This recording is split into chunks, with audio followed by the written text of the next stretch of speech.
Hello, my name is Joanne Ooi. I'm the founder of two festivals. One is called EA Festival, an Ideas and Literary Festival. The second festival is called EA Sustain. It's about environment, culture, and entrepreneurship.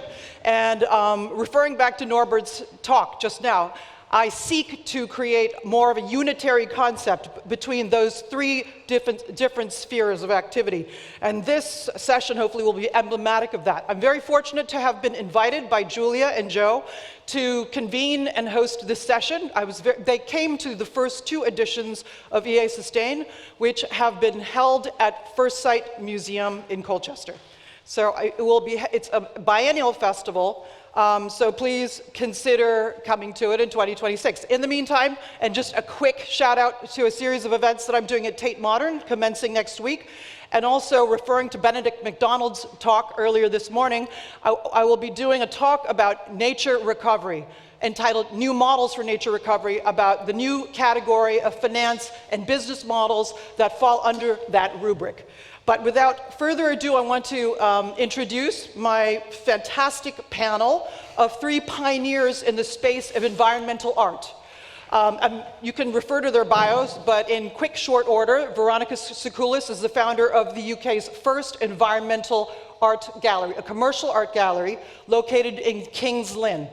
And then I chose Julian Perry and Henry Driver, two fine art visual artists, because their creative practices are very, very different, with Julian making beautiful, hyper-realistic paintings, which refer frequently to old master and historical references, whereas Henry works in digital media exclusively. So my first question to this crew is, first, how did you each get into environmental art? Was it a conscious decision? Was it something that just arose spontaneously and organically? Or was it just, you just found yourself suddenly doing exhibitions about it all the time? It was something of all three.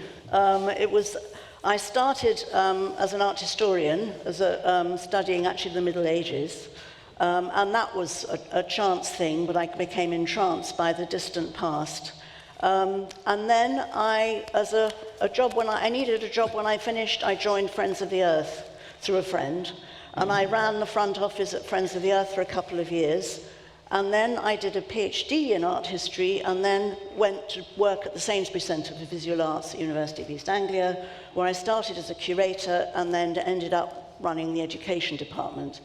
And I'm passionate about education, so I'm thrilled that it's a big theme here. And by the way, you say commercial gallery, there's nothing commercial about it. She has one of the most avant-garde galleries actually in the country, I would say. Yeah, content is much more important than selling a piece of art to Veronica.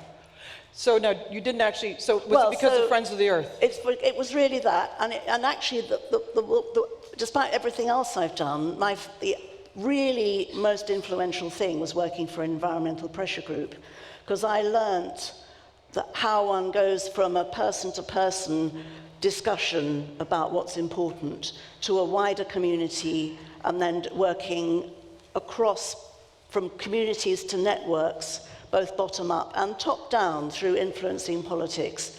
And that has really influenced the way I've thought about the way the gallery should be run. It's both a community thing, and it's about not only showing art, which is incredibly important, of course, and listening to artists, but working with communities to listen to you who visit.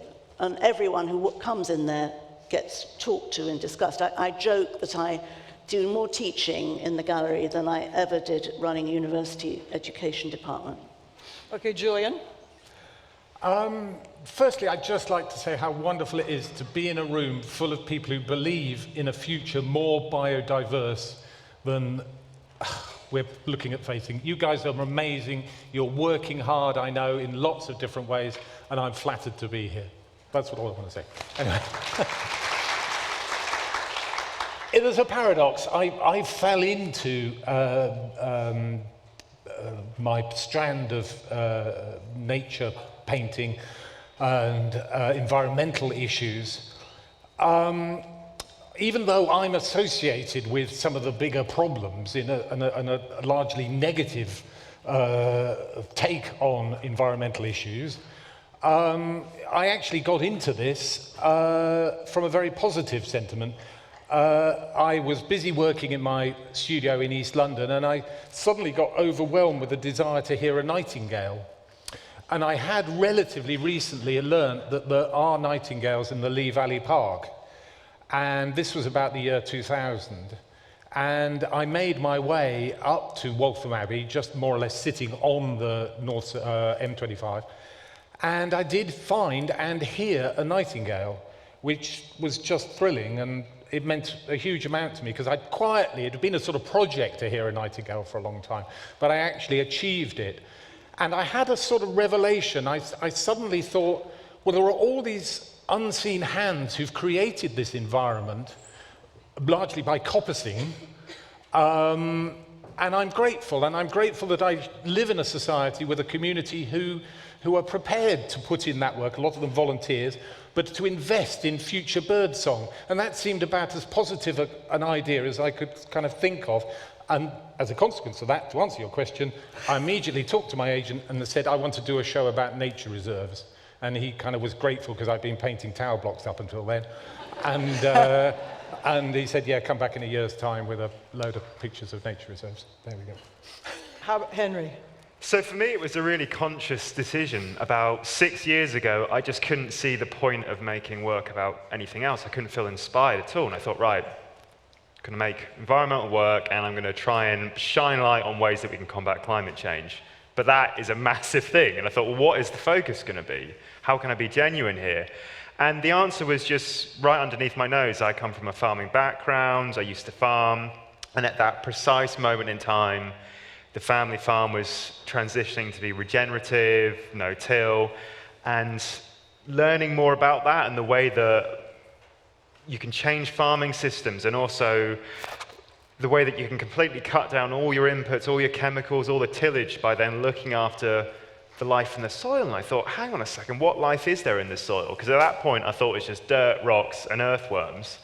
And when I came to understand that it's this vital, brimming ecosystem, that's when I was like, right, that's the beginning of this, new segment for me of environmental art, basically, to explore that.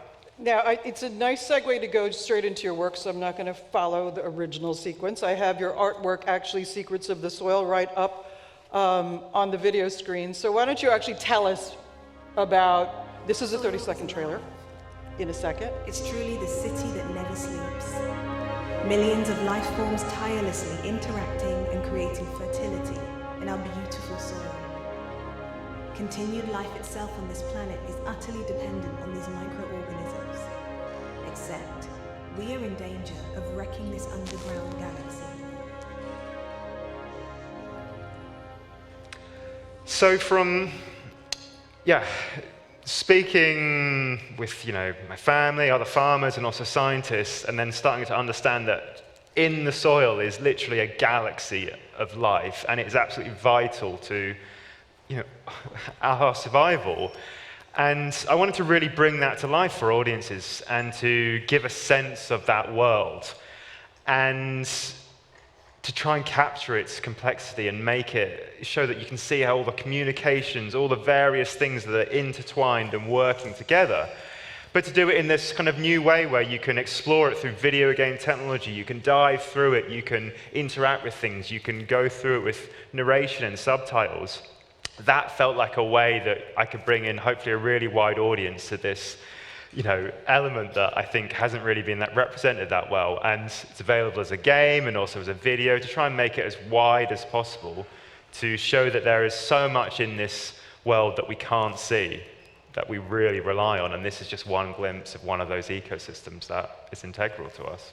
Now, were you trained as an artist, or were you a programmer, or how did you get into digital media specifically?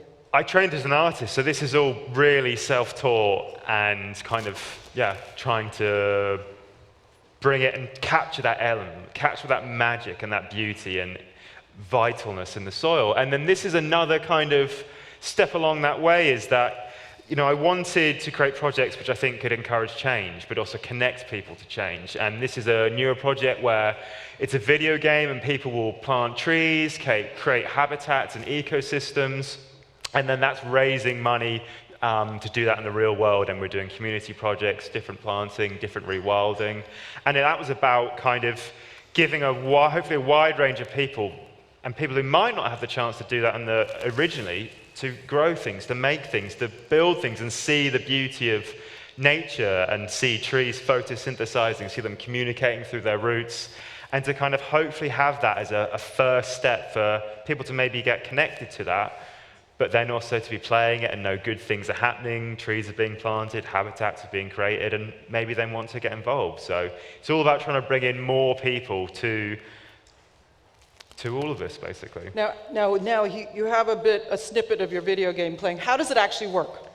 So I like to say it's a bit like Lego, but with trees and nature. You can build trees by putting different branches together to make different patterns. You can plant a whole range of different flowers and grasses, and things will then start to happen. So it's both creative and giving a lot of power to people of, you can place that, do that, but then other things start to occur. So it's that combination of both wildness, but also giving people, hopefully, agency, because I feel like that's one of the things you really want to do with climate change and having an impact, is try and make it so that everyone can feel like they can make a difference, they can have power to change and help us build a better world. And that's kind of the idea of it, basically, and to show things throughout the seasons, the changes, and just bring people closer to it. Is your artwork on your website? Yes. Okay, good. So people will be able to access this game. But this or is to made see by a more team of your... students. It's directed by myself, so it's about giving, working with a team of rurally based young people as well. So yeah, it's all their work, really. Okay. Now, Julian, you're working in a totally different medium, and it's obvious from these images that you're at a different, your methodology is much more traditional. So tell us about the themes that you have covered. You started already with the inception of your environmental art career, but tell us a bit about the themes that you have covered through your work. Well, like all artists, I'm obliged to work within a gallery system, and the gallery system generally gives you a 2 or 3 year lead time. So what you do is you go to a gallery and you say, I'd like to do X, Y, or Z, and they say, if you're very lucky, they say, come back in a couple of years' time having done it, and we'll exhibit it. And each of the images that we're going to look at represent one of those projects, so there's quite a large period of time covered.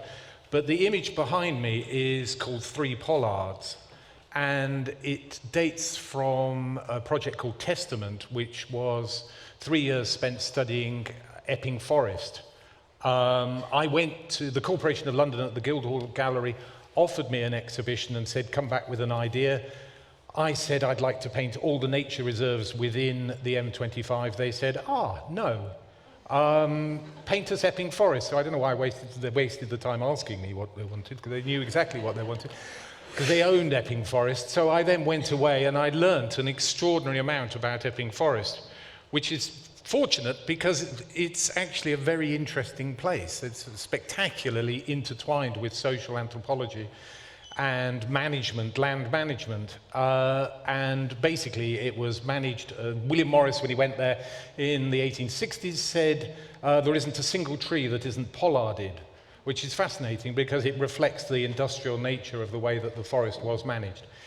Anyway, through various historical quirks, they stopped pollarding and the pollarding lapsed, and that led to the trees breaking apart because they carry on growing into poles and they get too heavy, they can't sustain themselves. And then around the 1980s, they decided to experiment with trying to re-pollard, and that's what I'd studied. And that produced some rather exotic results, and an art critic said it looks like 3 front-of-curtain performers, and that's the weirdness. That represented that project. This image is a bit more recent. It's called Shed 54 and Rhubarb, and it's a large painting. It's not a huge amount smaller than it is actually represented there. It's probably about 80% the size of that projection. And it's a shed that was demolished to make way for the Olympics. My studio is right next to the Olympic Park. In fact, we thought we were going to lose it to the Olympics. And I lived the other side of the Olympic Park, and I'm totally engaged with the location. And I wanted to find a way of recording the community that was being lost to the Olympics. And I had a brainwave, which was that there were these allotment sheds. And the allotment sheds represented in many ways the antithesis to all the steel and chrome and Olympic international glamour. You know, they're pretty much opposite ends of something. And particularly, you know, this was about urban gardening, which, you know, there was a strap line with the Olympics about the Green Olympics, and they were destroying 80 allotments to make the place for it. I wasn't especially political about that. People presumed that I was, but I did want to record it. And so I engaged with the people there, and I painted this picture, which now hangs in the Museum of London. This again is a much more recent picture. I was given a residency at a parkland, an estate in Suffolk, and the owner said, "Well, would you paint some of my trees?" And as a subject, as a category, my mind goes blank when somebody says, "Will you paint my trees?" But in this instance, he had a fantastic collection of pollards. So I was able to draw upon my pollard experience from 15 years before and study his incredible specimens and all the interesting things to do with that. This is an image from the Suffolk coast. It's an image called Benneker Birch 1. There were 3 of them, I had to think that. One. It's 1, yep. And it's very large, and it represents a group of trees that have slid off the cliffs in Suffolk, or in sliding off the cliffs in Suffolk. And it was originally commissioned for the Venice Biennale to create an installation that you walked in and were confronted by this visceral mass of mud and biodiversity. There's 20-odd species of plants in there that were basically being lost. So it isn't an obscure metaphor for the situation that we find ourselves in. This is a relatively recent painting. It's 4 paintings in fact.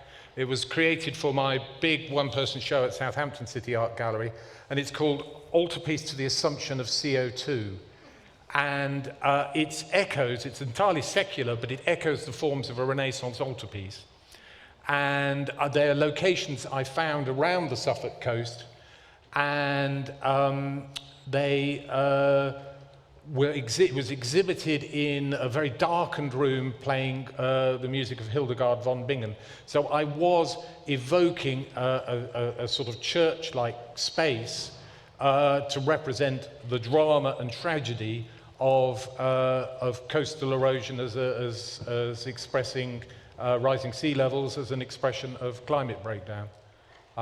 So that's a spectacularly quick run through my last few years. No, that was great. Fantastic. Okay, now we're going to get to Veronica, and on the screen is an image of her art gallery in King's Lynn. So now, Veronica, because also you've done so many shows in the span of the gallery's lifetime, which was founded when?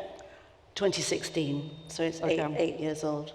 So tell us about some of the shows. And also I want to just give a big shout out to Veronica's work, because in addition to putting together these huge group shows in that little gallery, she convenes the equivalent of a symposium of experts speaking to the issues which are highlighted in the artworks. So they are also within themselves like these huge learning experiences. But tell us about like the different themes you've touched on, because there are quite a few. Well, indeed, it's all about collaboration. So, in fact, my very earliest exhibitions, the very first one was called Sunlight and Gravity, and was with Richard Long and Roger Ackling. Then I did a project about trees with about 10 artists, and it was about what wood is used for as much as how trees are represented. And for that, we had a little conference, and I invited developers to try and get them to plant more trees, and councillors and people running the environmental department in the council, as a result of which the Borough Council initiated a tree strategy for the first time. Didn't lead anywhere much after that, but still, it was a good start. And it made me think, actually, that is a way through to invite, if I invite the right people and have the right conversations, and between us all, we can try and use the art as a vehicle for change. But the art is also very eloquent by itself. So on the screen is a work by Chris Drury called Cloud of Thorns, which is, it's a wonderful example of a work of art that says a number of things at the same time. And it's a mushroom cloud, but it's made of hawthorn branches. And it has to be hand assembled. And so which means it's not in a public collection. It jolly well ought to be. And Tate ought to buy that. But anyway. We will work on that. And that led to, and a lot of people who come into the gallery say the first comment is very thought-provoking, and that is the first stage of engaging people. So I had an exhibition about bugs called Bugs, Beauty and Danger, and I worked with the charity Bug Life through that, and we tried to get bug corridors through the town. But also it was picking up on the idea that, you know, butterflies and moths are beautiful, but there's also the factor of other kinds of bugs that people are a little bit scared of. And I worked with entomologists through that, you know, and they admitted that there was this dual aspect. But the other big thing, this is the current exhibition, Heavy Water Collective, despite their macho-sounding name of 3 women. And they start work with museums, and the current theme I've had through every summer for the last few years has been about extraction, but looking at what we take out of the earth and why, and both good and bad aspects of it. So for this project, Heavy Water Collective worked with the Sedgwick Museum of Earth Sciences in Cambridge, and so what we're showing is their inspiration from that. So they're interpreting and making works about looking for minerals, going into space to find minerals, because that's why we're so interested in going up there. And also coal. One of them's interested in coal, so there's a thread about coal. And also the mythology of caves, which are gendered female in ancient history and male through coal mining. But the extraction program, I've had artists in residence, and really I'm beginning more and more to change the way the gallery operates. Tell us about the artist in residency program. No, Yeah. don't take your time. So it's grown from having 3, and this year there are 20, and I work with 2 different partners, and the idea is that we do a kind of learning program out in the field, looking at extraction sites, and looking at geology, looking at different landscapes, and working with different experts in all the relevant fields. And we worked intensively for a week together, and then the artists make work, and that's the stage they're at the moment. So if you look on my and their Instagrams, you'll see it's all buzzing with all the work they're making, which will get shown in the autumn. And the exhibition is going to be called Ground Up. Last year it was the ground beneath our feet. Ground beneath our feet led to a lot of work about earth, but not bright like yours. A lot of it was brown earth. But Ground Up has become much more political. It's interesting, the slight change in wording. They're much more political group. So we're looking at polluting aspects as much. I want to flag that you could see that Veronica is really out in the community, and she just recently greatly expanded Groundwork Gallery's Artist in Residency program, which is now actually hosting 40 artists. 20. Oh, sorry, 20? Yeah. It's still massive, considering that you're just doing it under the aegis of the gallery. So if anybody wants to see her later, to extend their hospitality to an artist in residency, please do. Now going to the question of art as activism, because that's clearly one of your missions, to use art as a fulcrum of changing people's mindsets. I wanted to ask, you have partly answered that, but I want to ask all of you. I've got another thing I can... Go ahead. Well, let me finish the my question, because I'm sure you're going to answer this question. I also wanted to ask all of you, to start with you, what is the relationship between art as activism? Do you see it as a single thing, or are they different? Do they allow the viewer or the public to confront an issue in a friendlier way, a more elliptical way? Is that useful, or do you see it as a, or is it like art a hot tip of the spear? I think there's activism at lots of different levels. There's activism when people come in and have a reaction, and that might lead to them doing something different that day. And you can never quite predict what next is going to be. But I'm incredibly interested in that and following through on that. And that's the first stage of activism, I guess. But then one can take it in a bigger way and do campaigning and make a lot more noise about it. You wanted to say one more thing? The one more thing actually relates to a show that might interest and involve you, in that, so next spring I've got an exhibition called Plant Power, which was an idea generated by a group of artists, as most of my exhibitions are. And they know what plant power means to them, and there are already pictures of some of their work on the website. But I've been learning about what you think about plant power, but I think there are many different aspects to it that I'd love your community to get involved with, either in helping to give talks or helping us think through or advising us on what are the pitfalls and what are the opportunities in dealing with that subject. Okay, well, this is the perfect forum for connecting the dots and creating new networks. Now, how about the two of you about, this is also related to, maybe, Julian, also like the using painting. I don't know if you decided that's a choice because it's kind of a gateway that's more conventional. It's very important to me that my work is a springboard to discussion.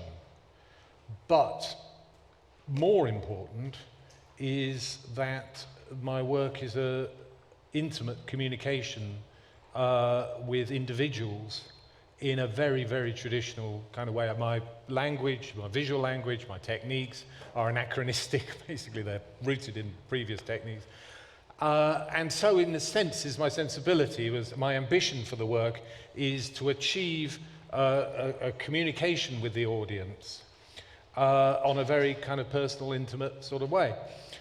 But I really, really value, and this is one of the first conversations I have when I'm showing in a gallery, the education program and the engagement of the visitors to the gallery, because I work a very solitary life in my studio with my brushes and my coloured mud, and I'm painting away for hours on end.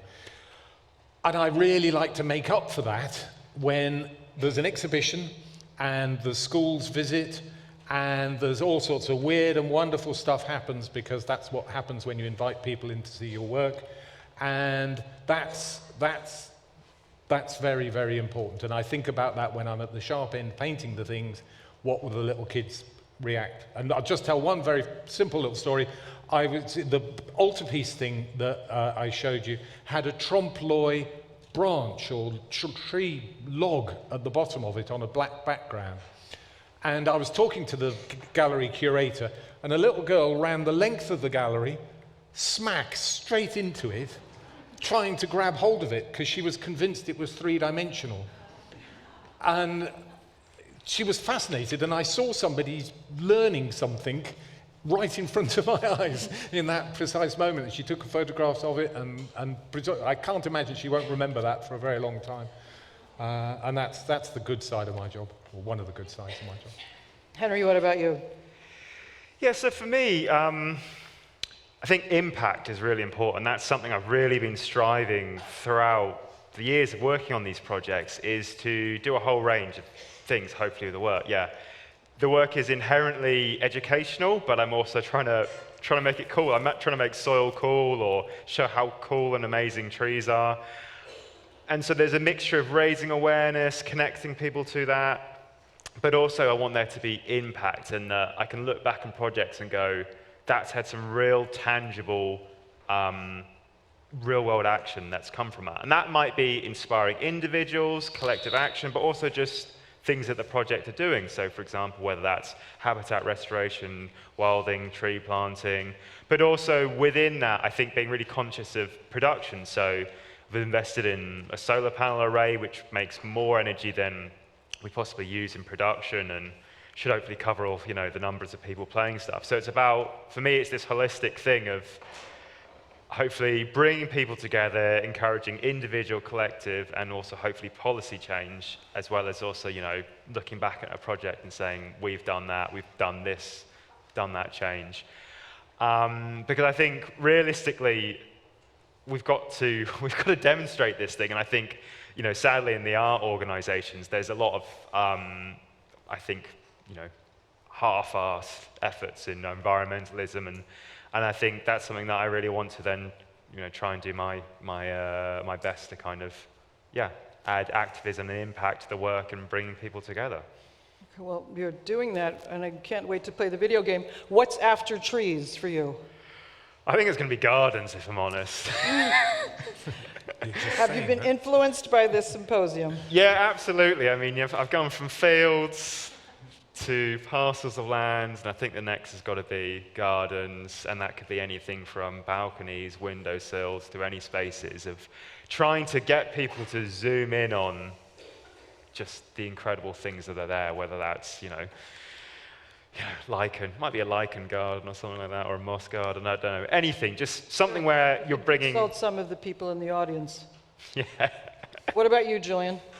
I'm seriously wedded to coastal erosion for a bit. It's the gift that keeps on giving. His house is perched on the edge of a cliff. Yeah, I happen to live in Dunwich, which is well known as the capital city of coastal erosion, but that's... But coastal erosion is so emblematic, it's so profound. Of all the changeability in the landscape, you can have an earthquake and things are sort of still there. Look, buildings will have fallen down, but the landscape is still there. Coastal erosion is annihilation. It's completely different. When you go to Dunwich, it's not there. It was an Elizabethan town, it was a medieval city. It's now 30 houses or so, and that's very profound and poignant for the age that we live in. Veronica, is Plant Power your next show, or what is your next show? It's the next but one. So it's in the spring. At the moment, I'm founding Groundwork Network, which is a sort of, you can all join. It's for people can join, have a profile on it, and it's really to make visible the community we're working with between artists and all sorts of other people to make a difference and express how we can pull together to make a difference in the environment. And one other project that I'd love to do a project about coastal erosion, and probably will at some point, but the current hot thing for us is the Wash Barrage, which is this horrendous plan to build basically a land bridge between Norfolk and Lincolnshire and a container port the size of Felixstowe, which will devastate that whole incredibly globally important ecosystem. And all the wildlife organizations are against it. Everyone's against it. It was one of those things that could just slip through the net. And I've got a group of artists who are looking at the life of the sea and the rights of the sea and the rights of the creatures. But it's something we've really all got to work together on. Okay. I mean, I think, luckily, possibly, the change of government might make a difference to how that, Well, I'll definitely include that in EA Sustain. Yeah. Now, on that note, I'd like to invite the audience to ask any questions. Anybody? Gosh. Cheers. Hi. Thanks very much for that. I just wondered whether you'd thought about connecting even closer or making that overlap even more profound between art and the environment by actually commissioning pieces that have habitat potential, so sculpture of some sort outside with structural elements that have capacity to actually have invertebrates inhabit the sculpture and become alive. Is that something that's been done, or is it something that could happen, maybe? Veronica would definitely be the best. Actually, it's happened by accident. Outside my gallery, there was a tree, a beautiful tree, a Swedish whitebeam, which just suddenly collapsed in the wind, and it's now lying there as a log. But it's got orange barriers around it because that bit of land belongs to the county council. But we are keeping it there, and Yeah. It'd be pretty cool if there was a commission to actually Yeah. specifically do that rather than an Yeah. accidental piece Yeah. of art, maybe. Yeah. Yeah, no, that's a brilliant, that's an extension of what you said, basically. We should be funding projects like that instead of hard, built-in things in that built environment. They could be impermanent structures and artworks which were made from plants. Anybody else with a question? Gosh. Would any of you like to add anything? No? Okay, great. Now we're back on schedule. Thank you very much, and thank you to my incredible panel.